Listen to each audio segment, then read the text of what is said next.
নমস্কাৰ। এই মুহূৰ্তত ৰাজ্যবাসীৰ বাবে ওলাই আহিছে কেইবাটাও গুৰুত্বপূৰ্ণ খবৰ। প্ৰথমটো খবৰ, দেশৰ সাধাৰণ জনতাৰ ওপৰত পুনৰ মাধমাৰ। পুনৰ বৃদ্ধি পাব কেইবাবিধ ঔষধৰ মূল্য। চৰকাৰে ঔষধৰ দাম বৃদ্ধিত জনালে অনুমোদন। দেশৰ সাধাৰণ জনতাৰ মূৰত আকৌ মাধমাৰ। পুনৰ বৃদ্ধি পাব কেইবাবিধ জীৱনদায়িনী ঔষধৰ দাম। সৰ্বাধিক 50% দাম বৃদ্ধিৰ সিদ্ধান্ত গ্ৰহণ কৰা হৈছে আৰু ঔষধৰ এই দাম বৃদ্ধিত অনুমোদন জনাইছে কেন্দ্ৰীয় চৰকাৰে। দাম বৃদ্ধিৰ বাবে NPPA অনুৰোধ জনাইছিল কেন্দ্ৰীয় চৰকাৰক আৰু এতিয়া বৃদ্ধি পাব অত্যাৱশ্যকীয় 8 বিধৰ ঔষধৰ দাম। ৰেচন কাৰ্ডক লৈ বৃহৎ ঘোষণা ৰাজ্য চৰকাৰৰ। ৰাজ্যৰ লাখ লাখ লোকক নতুনকৈ দিয়া হ'ব ৰেচন কাৰ্ড। যদি ৰেচন কাৰ্ডৰ পৰা আপুনি বঞ্চিত হৈ আছে তেন্তে চৰকাৰে আপোনাক দিছে সোণালী সুযোগ। আপুনি আজিয়াই কৰক আবেদন। আপুনি এতিয়াও ৰেচন কাৰ্ডৰ বাবে আবেদন কৰা নাই নেকি?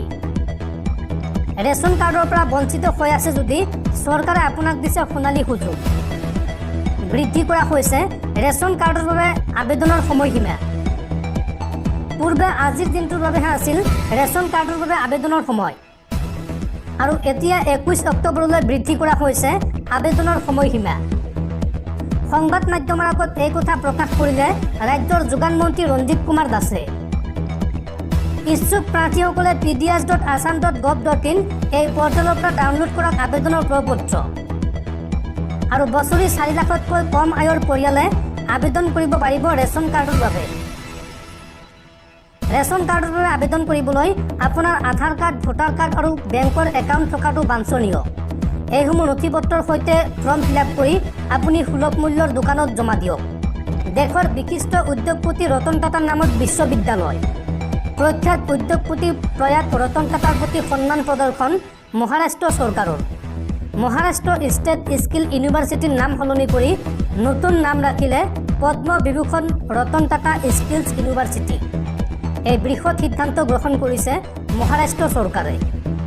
দেশবাসীলৈ ভাল খবৰ, 4G 5Gৰ পিছত এইবাৰ 6Gৰ বাবে সাজু হৈছে ভাৰত।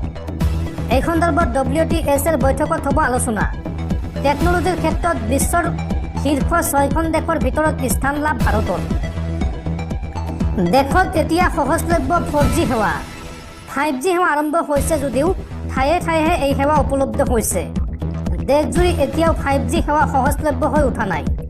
ইয়াৰ মাজতে এতিয়া আকৌ ভাৰতত 6G সেৱা আৰম্ভ কৰাৰ প্ৰস্তুতি চলিছে। ইণ্টাৰনেটৰ হাই স্পীডৰ এই সময়ত মানুহক সকলো সময়তে লাগে দ্ৰুত ইণ্টাৰনেট সেৱা। সেয়ে ইণ্টাৰনেট সেৱা সম্প্ৰসাৰণ আৰু ইয়াক অধিক দ্ৰুতগতি কৰাৰ বাবে টেলিকম কোম্পানীসমূহে কাম কৰি আহিছে।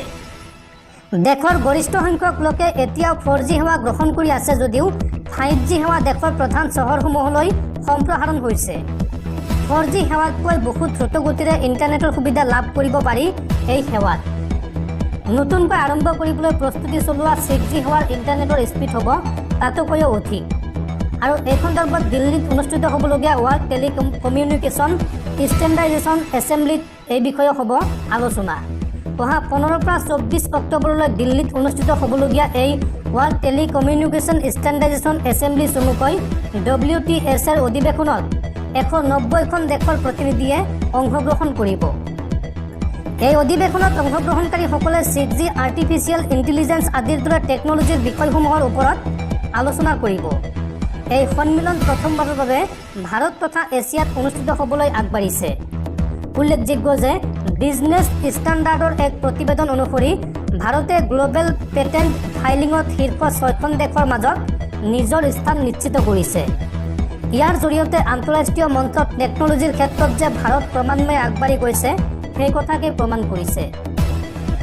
WTSে ইণ্টাৰনেশ্যনেল টেলিকমিউনিকেশ্যন ইউনিটৰ দ্বাৰা অনুষ্ঠিত কৰি অহা হৈছে।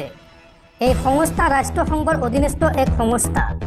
এই সংস্থাই তথ্য যোগাযোগৰ বিকাশ আৰু ব্যৱহাৰৰ বাবে কাম কৰি আহিছে।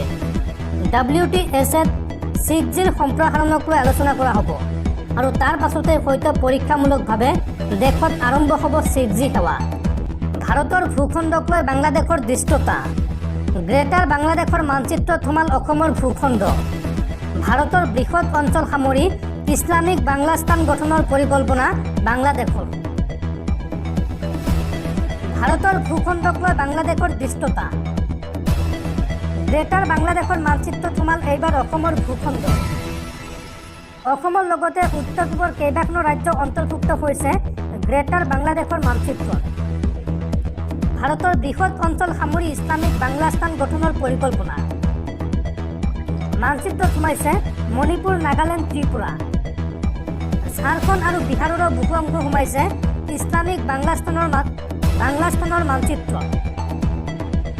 অৰ্গেনাইজাৰ নামৰ বাৰ্তালাচনীত প্ৰকাশ পাইছে এই চাঞ্চল্যকৰ তথ্য। মৌলবাদী সংগঠন জামাত আৰু হেফাজত-ই-ইছলামৰ এই ভয়ংকৰ ষড়যন্ত্ৰ। শিক্ষাৰ্থীসকলৰ বাবে জৰুৰী খবৰ। এইবাৰ নতুন নিয়মত অনুষ্ঠিত হ'ব হায়াৰ ছেকেণ্ডাৰী পৰীক্ষা। সলনি হ'ব হায়াৰ ছেকেণ্ডাৰী পৰীক্ষাৰ প্ৰশ্নকাকতৰ পদ্ধতি। আৰু এই সন্দৰ্ভত বিদ্যালয় শিক্ষা বোৰ্ডে জাৰি কৰিলে বিশেষ নিৰ্দেশনা। শিক্ষাৰ্থী আৰু অভিভাৱকৰ বাবে গুৰুত্বপূৰ্ণ খবৰ। হায়াৰ ছেকেণ্ডাৰী প্ৰথম বৰ্ষৰ 12টা বিষয়ৰ প্ৰশ্নকাকতৰ পদ্ধতি সলনি হ'ব। এই সন্দৰ্ভত বিদ্যালয় শিক্ষা বোৰ্ডে জাৰি কৰিছে বিশেষ নিৰ্দেশনা। থিয়ৰীৰ মুঠ নম্বৰৰ 50% হ'ব MCQ ভিত্তিক। বাকী 50% হ'ব অতি চুটি আৰু দীঘল প্ৰশ্ন। 2025 বৰ্ষৰ পৰীক্ষাৰ পৰাই সলনি হ'ব এই নিয়ম। কলা, বিজ্ঞান, বাণিজ্য সকলো শাখাতে আহিব এই নতুন পদ্ধতিৰ প্ৰশ্নকাকত। শেহতীয়াকৈ শিক্ষা বিভাগে জাৰি কৰিছে এই নিৰ্দেশনা।